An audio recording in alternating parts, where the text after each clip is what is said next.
Le mercato hivernal ferme ses portes ce lundi 3 février pour la Ligue 1. L'OM va devoir boucler cette fenêtre hivernale qui a été marquée par le départ d'Elie Wahi pour l'instant et l'arrivée de Luis Felipe Ramos. C'est ce dont on va parler aujourd'hui. On va voir les différents dossiers qui actuellement sont au cœur des débats et au cœur de l'actualité. Il y a notamment le dossier du neuf dont on a beaucoup parlé depuis plusieurs semaines. Il y a également le dossier du latéral gauche. On a beaucoup de sujets à évoquer, beaucoup de pistes, plusieurs potentiels débats, plusieurs potentielles arrivées et plusieurs mises à jour sur des dossiers qu'on a déjà évoqués. Et pour ce faire, je suis accompagné aujourd'hui de Taha. Comment ça va, Taha? Ça va très bien, merci. J'espère que les auditeurs vont bien. Oui, comme tu as dit, des dernières heures très très agitées de ce mercato, donc on va suivre ça de près. Bah, justement, en parlant d'agité, il y avait une nouvelle rumeur qui était apparue et qui avait très vite été confirmée. C'était celle de Paolo Lopez du côté du Mexique et du côté du Deportivo Toluca. Tino en a parlé dans la dernière vidéo, justement. On a eu des mises à jour au niveau de ce dossier. Je crois que ça a été démenti initialement par Foot Mercato. Et finalement, ça a été confirmé par Matteo Moretto. Alors que Foot Mercato et RMC disaient que c'était loin d'être fait. Paul Lopez devrait rejoindre la formation mexicaine pour à peu près 5 millions d'euros. En vrai, on est plutôt sur un bon deal, non? Après ce qui s'était passé du côté de l'épisode du côté de Lens, on en a parlé un peu juste avant la vidéo en off. Toi, tu penses que c'est un bon deal de Euh, vendre Paul Lopez 5 millions actuellement? Bien sûr, on a lu que le gardien était un peu dépité parce qu'il n'a pas pu rejoindre Lens, etc. Il a trouvé un point sorti, donc c'est loin de l'OM. On souhaite bonne chance. Et merci pour les 5 millions pour Lopez. Ouais, c'est vrai que 5 millions d'euros, ça va faire du bien. Lorsqu'il était annoncé à Lens, c'était plutôt sous la forme d'un prêt avec option d'achat. Je sais plus si c'était obligation ou option d'achat, mais c'était pas les mêmes conditions qu'à l'heure actuelle. Au niveau du numéro 9, on avait parlé de plusieurs pistes, notamment celle de Matistel. Alors, même si l'info était sortie comme quoi Matistel voulait quitter le Bayern Munich, on la voit ici, hein, information de Fabrizio Romano qui est sortie hier, qu'on voit actuellement à l'écran et que Mehdi Benati a été convaincu par le potentiel de l'espoir français, que néanmoins le joueur disposait de plusieurs sollicitations solides. On parlait déjà de Chelsea il y a quelques jours. Je crois qu'il avait été inclus dans un transfert pour signer Nkunku du côté du Bayern, mais finalement le joueur avait refusé. Finalement, il ne devrait pas signer à l'OM selon RMC. D'ailleurs, il y a une grosse concurrence sur le dossier. On a parlé de Chelsea. Je crois qu'il y avait d'autres noms de clubs qui sont sortis en vrai pour Oui, oui, Matistel. il y a aussi Tottenham, on a vu récemment, j'ai lu des sources anglaises qui parlent de Tottenham qui va venir dans cette course. Il y a Arsenal aussi, il y a Manchester United, et à ce qui paraît, le joueur veut rejoindre Manchester United de ce qui se dit dernièrement. Donc c'est mort pour l'OM, on est d'accord. En vrai, Oui, clairement. en vrai, pour toi, tel, c'est une piste qui t'intéressait. Moi, je trouve qu'on est quand même. J'en avais parlé dans la dernière vidéo, j'avais déjà donné mon avis. Je trouve qu'on est quand même sur un joueur qui est un peu jeune pour avoir un apport sur 6 mois. Et je pensais qu'un transfert définitif à l'OM, c'était impossible. Toi, tu penses que ça aurait pu être intéressant? Ouais, ouais, moi je pense que c'est plutôt un prêt de 6 mois. Euh, le joueur pour un peu se montrer, etc. On a vu qu'il y avait beaucoup de concurrence, donc c'est vite une piste à écarter, je pense. Ouais, une piste qui a été rapidement écartée, elle avait été évoquée pourtant. On voit ainsi un Foot Mercato. 7 clubs ont proposé des offres de prêt pour Matistel, donc il y a vraiment une grosse concurrence. Tu avais évoqué également la piste Tottenham. Autre dossier qui s'est réactivé hier, là qui s'est véritablement réactivé, c'était le dossier Zalewski. Je pense qu'on va faire un gros point dessus, parce qu'il s'est passé pas mal de choses avec Zalewski. Tout d'abord, hier, on a eu l'information que la journée d'aujourd'hui, du coup, du mercredi 29 janvier, serait décisif dans le dossier Zalewski. Ça semblait en tout cas se décanter du côté de l'accord entre l'AS Roma et l'Olympique de Marseille, ce qui bloquait depuis un certain temps. Et puis finalement, on a l'impression que Zalewski il va filer sous le nez de l'Olympique de Marseille, alors qu'il y avait justement, Ouais, encore une fois, un accord qui était pas loin. ouais, c'était la première piste, je pense, du mercato de l'OM, mais ça a beaucoup traîné. Le joueur voulait venir, mais il y a eu des choses qui se sont passées entre-temps parce que l'Inter a perdu Buchanan, son piston remplaçant. Du coup, ils veulent le remplacer par Zalewski. Dommage parce que quand on voit les derniers matchs de l'OM, avec les dernières sorties de Merlin et Garcia qui étaient très décevantes, surtout le match contre Lille, on a senti ce manque de verticalité et de vitesse qui était vraiment même alarmant. Du coup, je pensais que Zalewski allait apporter ce plus, tu vois, cette vitesse. En plus, il peut jouer Il peut jouer des deux partout, hein. côtés. Il peut jouer des deux côtés, Oui, il peut oui, même oui. jouer ailier, c'est ça qui est Ouais, intéressant dans son profil. Et surtout, il c'était était très censé venir intéressant. libre en plus. Bon, finalement, on parlait d'un Oui. transfert pour janvier, mais il était en fin de contrat. Mais Après, je comprends un peu le dirigeant qui veulent pas mettre les 5 millions parce qu'il ouais, reste 3 mois. Faut pas abuser. ouais, Mais c'est bon, cher. ça Effectivement. reste dommage. Dommage, vraiment dommage. Après, on est sur quelque chose de dommage. Enfin, c'est vrai que c'est dommageable, mais quand on regarde la concurrence, c'est l'Inter Milan. On sait que l'Inter adore faire des joueurs en fin de contrat. Aujourd'hui, quand un joueur il a le choix entre l'Inter et l'OM, je veux bien qu'il y ait un effet de Zerbi, je veux bien qu'il y ait plein de choses, que l'OM ait un projet ambitieux, mais aujourd'hui, entre l'OM et l'Inter, il n'y a pas photo. On parle quand même d'un club qui est un top club européen aujourd'hui, qui a fait finale de Ligue des Champions, qui a gagné le Scudetto la saison passée, et qui, encore une fois, je le répète, aime beaucoup faire des joueurs en fin de contrat. Et on a une confirmation de la piste Inter, justement, ces dernières heures, et même la confirmation ultime, comme quoi Nicolas Zalewski n'allait pas signer à l'Olympique de Marseille. Encore une info de Matteo Moretto qui avait été le premier à révéler le dossier. Nicolas Zalewski ne signera pas à l'OM. Est-ce que tu es un peu déçu, du fait que cette piste n'aboutit pas n'aboutisse pas? Ouais, ouais, je suis déçu. J'espérais même de le voir contre Lyon ce dimanche parce que le niveau de Merlin dernièrement était inquiétant. Et du coup, ça a apporté un petit profil de piston un peu vif, tu vois, énergique, rapide. Donc voilà. J'ai vu qu'on pistait quelqu'un en plan B qui n'est pas en fin de contrat. Ouais, l'info elle est juste Euh, ici. ouais. Qui date du 13 janvier, je crois, c'est Foot Mercato. L'OM pistait un autre piston à cette époque qui n'était pas en fin de contrat en juin prochain et qui peut aussi bien jouer à droite qu'à gauche et qui était le plan B de Zalewski. À voir du coup si c'est toujours d'actualité vu que ça date du 13 janvier. Il y avait une autre piste en défense jusqu'ici, c'était celle de Veiga. Je crois qu'il a signé à la Juventus. Renato Veiga, je crois Ouais, qu'il a signé. il a signé à la Juve et il a été présenté. Ouais. Ouais, il a été présenté en tout cas.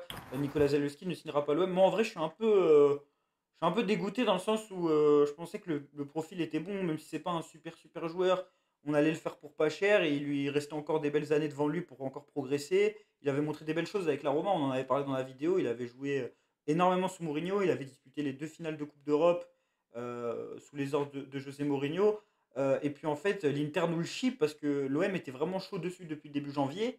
Et l'Inter le prend un peu en opportunité pour remplacer Buchanan. Donc c'est sûr que le joueur, lui, si on lui propose entre l'OM et l'Inter, il va choisir l'Inter. Mais voilà, au bout d'un mois de janvier, on s'attendait à un accord à un moment ou à un autre. On se retrouve avec un joueur qui ne signera pas à l'OM. En vrai, ça commence à faire beaucoup des joueurs de Serie A qui doivent appliquer, qui sont sur le point de signer à l'OM. On en parle pendant des semaines. On nous dit qu'il y a un accord proche pendant plusieurs jours et ils n'arrivent pas. Je pense à Ouais, Illich, par exemple. Je sais pas je si tu sais te pas rappelles, si, Illich. ouais, je sais pas si le storytelling en Italie il est comme ça, mais t'as raison. Le dossier Douag aussi, je sais pas si tu te Doig, ouais, rappelles, le Josh piston. Doig. Mais j'en ai un autre en tête. Ouais. Tu te rappelles du piston du Et- Hellas Vérone, Lazovic. En plus, Ah oui, Lazovic Lazovic, on aussi. parlait clairement d'un avion qui allait à Marseille. Genre, c'était pratiquement fait. Finalement, c'est devenu Exactement. Bruno Tavares. J'ai d'autres noms en tête. D'autres joueurs du Hellas Vérone, je crois, à qui c'est arrivé du côté de l'OM. Là, ils ne me reviennent pas tout de Euh, suite. Mais franchement, des joueurs de Serie A qu'on était à deux doigts de faire, où c'était très chaud et finalement ça s'est pas fait. Franchement, il y en a eu pas mal ces dernières saisons. Bon, ouais, bref, j'ai l'impression que ça traîne. Ouais. Ben, là, on pourra en faire un finalement, un joueur de Serie A quand même sur cette fin de mercato. Quoique, à moins qu'on soit pas à l'abri d'une clim, c'est Nicolo Fagioli. Depuis Tino, on avait parlé dans la dernière vidéo, l'OM propose un prêt sans option d'achat obligatoire, du coup avec option d'achat mais pas obligatoire. Les discussions se poursuivent avec la Juventus, l'intérêt a été confirmé par Di Marzio, du coup l'intérêt est confirmé en France et en Italie. L'OM est en concurrence avec Parme et avec quel autre club de Serie A? Tu dois peut-être les avoir en tête. Moi j'avais vu Bologne, il me Parme et semble, Bologne. Bologne. Bologne qui est en LDC mais qui ne doit pas être dans les clubs qualifiés pour la suite de la Champions League. Je crois qu'ils font pas une bonne campagne en LDC. Donc une concurrence qui est plutôt faible. Fagioli, t'en penses quoi toi je sais pas si tu connais très bien le Ouais, profil. moi, Fagioli, ça me plaît. J'ai vu quelques apparitions avec l'équipe d'Italie, avec la campagne Europa League sous Allegri. C'est un bon joueur. En plus, Roberto De Zerbi, il a clairement identifié ce manque de profil technique au milieu, avec le potentiel départ de Koné. Donc ouais, en plus le joueur il veut vraiment jouer sous Roberto De Zerbi, on l'a vu de plusieurs sources. Mm. Et en plus la concurrence elle est pas folle, avec tout le respect que j'ai pour Parme, Ouais. mais Bologne qui fait une campagne de Ligue des Champions un peu difficile. Mm. J'espère qu'on va signer Nicolo Fagioli. En tout cas, Nicolo Fagioli, c'est un dossier qui est lié au potentiel départ d'Ismaël Koné. La dernière rumeur en date, c'est un intérêt du Werder Bremen et de Valence pour Ismaël Koné. Toi, tu penses que le départ de Koné va se faire là? C'est pas une question d'information, mais en termes d'avis, en termes de feeling, vu qu'il reste Oui, je encore trois pense, quatre jours, tu penses il va partir? oui, je pense qu'il va être prêté. Même s'il n'y a pas d'option d'achat, il sera pas au club d'ici lundi prochain parce que Roberto De Zerbi dit clairement qu'il s'est pas entraîné parce qu'il est sur le départ. Je pense pas qu'il va le réintégrer, etc. Bon, on verra. En plus, les clubs dessus me font pas trop rêver pour lui, pour sa future éclosion. Valence, c'est dur, c'est le dernier de Liga. Werder Bremen, je sais pas ce que ça donne en Bundes, mais ouais, on lui souhaite le meilleur, Ismaël Koné. En tout cas, on parlait de départ au milieu de terrain de jeunes joueurs. Il y a Emran Soglo qui va quitter l'OM après un faux départ du côté de Chicago. C'est une information de l'équipe. Et qui va s'engager avec le club autrichien de Sturm Graz. En vrai, Emran Soglo, j'ai rien compris à son évolution à l'Olympique de Marseille. Parce que j'ai l'impression que si Marcelino était resté, il serait actuellement, peut-être pas dans le 11 de départ, mais il serait dans les remplaçants proches. Bon, après, je pense que François-Régis Muguet aussi. Mais il avait marqué sur son Ouais. premier match avec l'OM. Et après, on l'avait plus vu du tout. Et j'ai l'impression que c'est un joueur qui a vraiment disparu pour des raisons qui échappent à Surtout, tout le surtout monde. C'est Soglo, que surtout Soglo, le peu que j'ai vu de lui, c'était pas il faisait un joueur l'affaire. Il a joué contre dégueulasse, Benfica, non? non? Il avait joué contre Ouais, il a Benfica. joué, c'est ça qui est choquant, il a joué une demi-finale d'Europa League à la maison quand même. C'est un quart Benfica, c'est un quart d'Europa League. C'est un quart, non? Quart, je vous C'est dis. un quart, ouais, c'est Quart. un quart. Mais il avait joué, ouais, c'est vrai, il avait joué, il n'avait pas fait défaut dans cette équipe, je crois qu'il n'avait pas joué à son poste. Il avait marqué sur son premier match en Ligue 1 avec Marcelino contre Metz. On va pas dire waouh, gestion scandaleuse ou quoi que ce soit, non, bien évidemment, s'il joue pas en équipe première, c'est il a visiblement pas le niveau. Mais en fait, c'est l'évolution qui est assez un peu troublante, c'est que moi je me souviens pas de ce qui s'est passé pour Emran Soglu après son premier but contre Metz. Et depuis le match contre Benfica, qu'est-ce qui s'est passé? Est-ce qu'il s'est blessé? Est-ce que il a été relégué en réserve? Comment ça s'est passé pour lui? C'est juste la question que je me pose. Mais en tout cas, il va quitter l'OM. Il était venu de Chelsea, Emran Soglo, non? Il est venu en province de Chelsea. Euh, Chelsea ou le Bayern, je pense que c'est le Bayern plutôt. Non, il avait fait une story sur le Bayern pour se foutre de leur gueule parce parce qu'il avait refusé, c'est ça le truc. Mhm. Mais il vient de Chelsea, Ouais. je crois. Mhm. Il vient de Chelsea. En tout cas, il y a un joueur qui ne va pas aller à Chelsea, mais qui va aller à Rennes. C'est Lilian Brassier et qui est en train de débloquer le mercato de l'OM, puisque Lilian Brassier est désormais enclin à quitter l'OM selon Foot Mercato. Rennes est en pole position, comme on l'évoque depuis plusieurs semaines, en relayant les informations tout d'abord de Romain Molina, puis les informations de l'équipe. Mais ce qui a toujours surtout provoqué un gros changement dans le dossier, c'est le fait que l'OM est sur le point de trouver un accord avec Brest, puisque en fait, pour que l'OM se sépare de Lilian Brassier, étant donné que le joueur n'appartient pas à l'OM, l'OM doit trouver un accord avec Brest. Sauf que comme on l'évoque depuis plusieurs semaines dans nos vidéos, et je pense que j'en parle depuis le début du mois de janvier à chaque fois qu'on fait une vidéo news, Brest veut que le transfert de Brassier à l'OM soit inscrit sur le bilan comptable de la saison prochaine ou de cette saison. Je ne sais plus c'est lequel précisément. Et du coup, ils veulent que le transfert se réalise à une certaine date. Sauf que c'est peut-être la saison prochaine justement. Sauf qu'il se trouve que l'OM, si le transfert se faisait maintenant, je crois que ça devrait justement être écrit sur les comptes de cette année, vu que l'opération serait réalisée en janvier. Et peut-être que la solution qui a été trouvée, c'est un accord directement entre Rennes et Brest, sachant qu'il y a une histoire un peu bizarre dans le dossier, Taha, c'est que Rennes prend un pourcentage, non, Rennes devait prendre Ouais, un pourcentage sur le transfert entre parce l'OM et que Brest. Lilian Brassier, parce que Lilian Brassier a été formé à Rennes, effectivement. Mais il y a un truc aussi qui bloque, c'est que c'est une situation un peu lunaire à Rennes, avec tout ce qui se passe. Il y a beaucoup de mouvements à Rennes. En fait, Sampaoli, il préfère Chancel Mbemba, ou plutôt Bamo Meïté, mais il veut pas de Lilian Brassier. Mais le directeur sportif de Rennes, Frédéric Massara, lui, il veut Lilian Brassier. C'est Ouais, ça qui est. c'est ces situations what the fuck et qui illustrent un peu la gestion du Stade Rennais, c'est que c'est n'importe quoi. D'ailleurs, en vrai, Sampaoli, demander son avis, c'est assez étrange parce que je pense qu'il est sur la sonnette. On voit justement le tweet qui a été publié sur notre média. Sampaoli aimerait Chancel Mbemba, comme tu l'as dit, ou Meïté, mais pas Lilian Brassier. Mais Massara, du coup, le DS de Rennes, pousse pour Brassier, alors que lui-même poussait pour Bamo Meïté cet été. C'est une information de l'équipe. Je vois qu'il y a MKL Berger qui dit que Rennes pousse pour les trois, prennent les trois, ce serait pas mal en tout cas. Donc on verra s'il y a d'autres départs en dehors de Brassier. Est-ce que tu penses que l'OM va remplacer Brassier s'il part en défense? J'espère, hein, j'espère qu'ils vont le remplacer. On a vu Kondogbia, il a disparu du jour au lendemain. Ouais, c'est vrai. Mais J'ai vu tout sauf des rumeurs de défenseur, Il y en défenseur avait central une. gaucher, là. Il y en- Ça commence à m'inquiéter. C'était Mais Vega, non? c'était pas un central gaucher, c'était un central, c'était en cas de départ de Brassier, mais il va aller à Rennes du coup. C'est Kevin Danso. Vu que Rennes va Ah boucler oui, les arrivées de Brassier et certainement de Danso. Attends, mais là, ils vont dépenser combien? Parce que Danso, c'est 30 millions. Donso, 30 millions, Seko Fofana. C'est vraiment la bourre à Rennes. Attends. Brassier, ça va être 10 millions. Danso, c'est 30. C'est Belayan, c'est ça? Belayan, ça va Belayan, être 15. 15. Ouais, attends, mais ils dépensent. Attends, mais ils vont sortir combien? Ils peuvent pas prendre un vrai coach s'ils dépensent autant d'argent. Genre, je sais pas, donner ça à Sampaoli, on peut donner ça à un autre coach, non? Franchement, c'est troublant, Rennes. J'ai l'impression ils font n'importe quoi sur ce mercato. En tout cas, ça va peut-être bénéficier à l'OM, puisque un dossier a été relancé, et ça, c'est pas pour me déplaire. Amine Gouiri veut rejoindre l'OM et est la priorité de Roberto De Zerbi. Ce n'est pas étrange lorsqu'on voit que Lilian Brassier se dirige vers Rennes.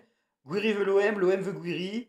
L'OM va améliorer son offre dans les prochaines heures. L'offre initiale était celle d'un prêt payant de 2 millions d'euros avec une option d'achat obligatoire de 10 millions. Déjà, Tara, moi j'ai une première question. Qu'est-ce que tu penses de la piste Gouiri? Et ensuite, est-ce que pour toi c'est une bonne nouvelle l'option d'achat obligatoire sur Gouiri et pas un simple prêt? Ouais, ouais, pour moi, la piste Amiguiri, c'est une piste intéressante. C'est quelqu'un qui est polyvalent, qui peut soulager plusieurs postes. Il peut jouer en numéro 9, il peut jouer sur le côté. Il a quand même assez de buts en Ligue 1, assez de références. On l'a vu avec Nice, la saison avec Galtier. Il avait fait notamment du mal à l'OM, je me rappelle, en Coupe de France. Vous en avez assez parlé dans la vidéo avec Walid, sur le média. Qui est toujours disponible, hein, on vous la Donc, mettra en description où elle va et du s'afficher. coup, Rennes qui nous donne Amiguiri, qui nous prend Lilian Brassier et qui nous donne des 3 points en zone, j'appelle ça un club ami. Ouais. Un club ami. En tout cas, on verra pour l'évolution de ce dossier. Je crois qu'on a fait le tour de toutes les pistes. Peut-être que j'en ai pas évoqué une et tu vas me la rappeler. Mais Gouiri, voilà, en tout cas, l'OM estime qu'il possède un profil polyvalent qui plaît du côté de la cité phocéenne, comme tu l'as dit. Mais Gouiri, visiblement, va signer à l'Olympique de Marseille, pas le cas de Zalewski. On vous propose justement 2 vidéos à aller voir pour en savoir un peu plus de choses sur Amine Gouiri d'une part. Est-ce que l'OM doit relancer Gouiri? Une analyse complète qui a été tournée, je crois, il y a 2 3 jours avec moi-même et Walid de DZ Foot qui nous a présenté le joueur. Franchement, c'est une analyse complète, allez la voir. Et puis, deuxième vidéo que vous avez certainement vue, dont vous avez reçu la notification, on propose des gros défenseurs pour l'OM dans les 6 prochains mois, des profils qui peuvent être intéressants pour cet été, pas pour le mois de janvier, quoique Waïb en a proposé quelques-uns pour janvier. N'hésitez pas à aller la voir, parce qu'on pense que c'est des profils. Alors bien évidemment, il n'y en aura qu'un seul parmi eux qui sera recruté si l'OM arrive à en recruter un, mais qui peuvent être vraiment intéressants pour l'OM en cas de qualif en Ligue des Champions. Je te pose une dernière question. Qu'est-ce que tu attends là des prochains jours jusqu'à lundi? Et est-ce que si on finit sur un mercato avec Fagioli, Guiri et un piston gauche, t'estimes que c'est un mercato réussi? Ouais, bien sûr, il sera réussi à voir aussi les départs. On a vu Ruben Blanco, je pense personne n'en parle, mais il est toujours au club, hein. Ouais, c'est vrai. Il y a Chancel Mbemba, on a vu que ça se bouscule pour lui, il n'y a plus rien. Meïté aussi, il y a juste Montpellier qui est dessus, donc accélérer les départs et sécuriser les arrivées qu'on a parlé. Fadjoli, Guiri et un piston gauche, plutôt du profil feu follet et rapide. Voilà, bah, c'était souhait. Moi, je pense que si on entre dans les cases que tu as décrit, bah, ça peut être pas mal pour l'Olympique de Marseille de se retrouver avec cette fin de mercato-là. Moi aussi, j'attends un piston gauche. Je pense que c'est une priorité importante. Si en neuf, on fait Gouiri, je pense qu'on aura très bien remplacé Wai. Surtout que pour moi, recruter Gouiri maintenant, c'est pas incompatible avec recruter un gros neuf en été. Parce que Gouiri, il peut très bien jouer à gauche. Il peut très bien passer à gauche cet été si on prend un gros neuf. Il peut très bien passer en 9,5. C'est un joueur qui est polyvalent, qui peut jouer un peu partout. Et si on relance Gouiri, ça peut être pas mal parce que c'est un joueur qui est très talentueux. En tout cas, n'hésitez pas à nous suivre sur l'ensemble de nos réseaux sociaux. Vous les voyez affichés actuellement. Discord, on s'en fout un peu, mais Insta, YouTube, Twitter, qui n'est pas affiché là-dessus, mais qui est juste ici, notre compte Twitter que vous pouvez suivre. Et puis, on se dit à très bientôt pour une nouvelle vidéo Mercato. On vous tient informé sur l'ensemble de nos réseaux sociaux, sur Insta, sur Twitter. Vous avez toute l'actualité et son analyse. Si Fadjoli signe, il y aura certainement une vidéo d'analyse. Fadjoli comme on l'a fait pour Guiri, comme on l'a fait pour Zalewski. On vous a mis les liens des vidéos en description et en commentaire, les vidéos qu'on a citées dans cette vidéo. N'hésitez pas à nous dire en commentaire ce que vous pensez de cette fin de mercato, qu'est-ce que vous attendez. Et puis on se dit à la prochaine et allez l'OM.